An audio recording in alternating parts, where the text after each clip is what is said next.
Jayagurdi students, good morning to all.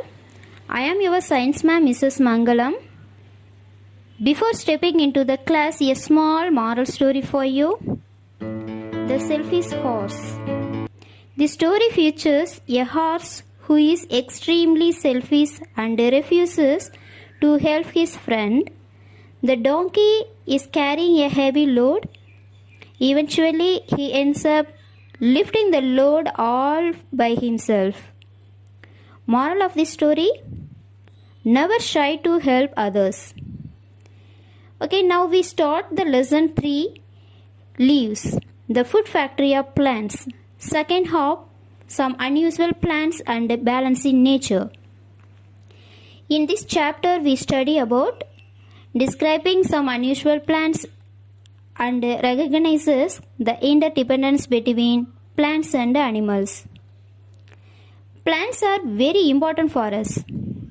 Most of the food items that we eat come directly or indirectly from plants. But have you ever thought about what do the plants eat? All types of plants depend on their leaves to make food. Mostly all varieties of leaves are of green in color due to the presence of green colored substance called chlorophyll in them. Plants make food in their leaves from sunlight. This process is photosynthesis. There are many other plants that are different from green plants because of their features. Let us learn more about such unusual plants. 1. Non-green plants. What are non-green plants? Plants which do not have chlorophyll are called non-green plants. Green plants only make food for their own, but non-green plants cannot make their own food. They depend on other sources for food. They obtain food from dead and decaying plants and animals. Fungi such as bread mold and mushrooms. During the rainy season, a white cotton-like substance is found growing on leather items such as belt and shoes. This is also a type of fungus. Fungus is a singular, fungi plural form. Indian pipe and coral reef are some examples of non-green plants. 2. Carnivorous. Plants that derive most of their nutrients from catching, killing, and digesting insects are known as insectivorous or carnivorous plants. Venus flytrap, sundew, and pitcher plant are examples of carnivorous plants. The pitcher plant is brightly colored to attract insects. The leaves of these plants are shaped like a pitcher with a small lid.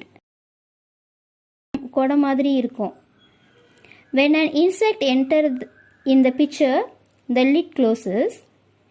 It traps the insect inside the pitcher. The insect is digested by the digestive juices present inside the pitcher. Flow of energy in the living world. All living organisms need energy to perform various activities. They obtain this energy from the food. Green plants make their own food through photosynthesis. Animals and human beings either directly or indirectly depend on plants for food. In this manner, the energy of the sun flows to plants and then to animals and human beings. Next, interdependence between plants and animals. The earth is covered with different kinds of plants and animals. Wherever you find plant life, you also find animals' life. Both plants and animals need each other to survive. They are interdependent on each other. Balance in nature. Animals and plants depend on one another. Without plants, there would be no oxygen for animals to breathe. Without animals, there would be no carbon dioxide for plants to make their food. Therefore, it is important to maintain a balance in nature. Thank you and Jai Gurudev students.